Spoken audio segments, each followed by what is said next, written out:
ظہیر الدین محمد بابر کی وفات کے بعد اس کا بیٹا نصیر الدین محمد ہمایوں تخت نشین ہوا۔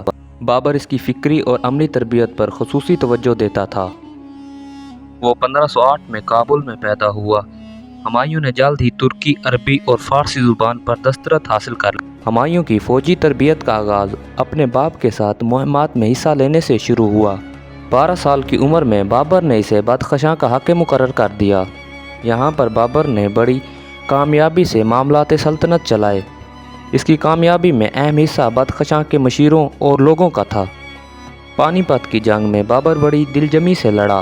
جنگ کے بعد بابر نے اسے آگرہ بھیجا تاکہ خزانے اور دوسری امارات پر قبضہ کیا جا سکے۔ یہاں پر ہمایوں نے اپنے سپاہیوں کو کسی قسم کی تشدد اور لوٹ مار سے ممانعت کر دی۔ جنگ کناوا کے بعد ہمایوں نے افغانوں کے خلاف ایک مہم کی سربراہی کی۔ اس مہم میں اسے کامیابی حاصل ہوئی۔ اس کامیابی سے مزید فتوحات کرنے کی بجائے وہ واپس بدخشاں چلا گیا۔ بابر کی وفات کے بعد وہ 1530 میں تخت نشین ہوا۔ بابر کی وفات کے بعد ابراہیم کا بھائی محمود لودھی اودھ اور بہار میں سرگرم عمل ہو گیا۔ محمود نے جون پور پر حملہ کر کے وہاں کے گورنر کو مار بھگایا۔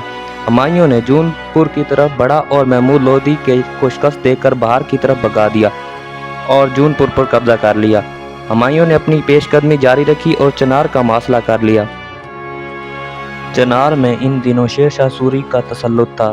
ہمایوں نے 4 ماہ تک محاصرہ جاری رکھا لیکن قلعہ فتح نہ ہو سکا۔ شیر شاہ نے ہمایوں کو اپنی اطاعت کا یقین دلایا اور اپنے بیٹے کو 500 سپاہیوں کے ساتھ ہمایوں کے پاس بھیج دیا۔ چنار میں صلح کا فیصلہ ہوا۔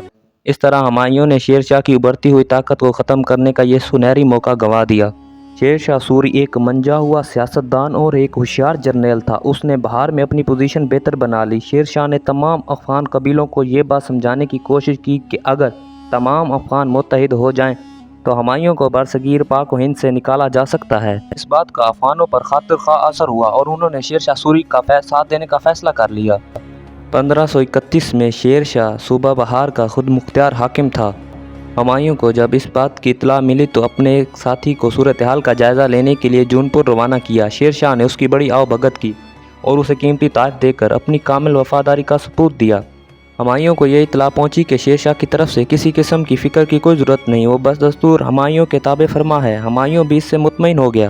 چند ہفتوں بعد ہمایوں کو اطلاع ملی کہ شیر شاہ نے بنگال کے دارالحکومت گوڑ کا محاصرہ کر لیا ہے۔ ہمایوں کو شیر شاہ کی اس حرکت پر بڑا غصہ آیا۔ اس نے چڑھائی کا فیصلہ کیا۔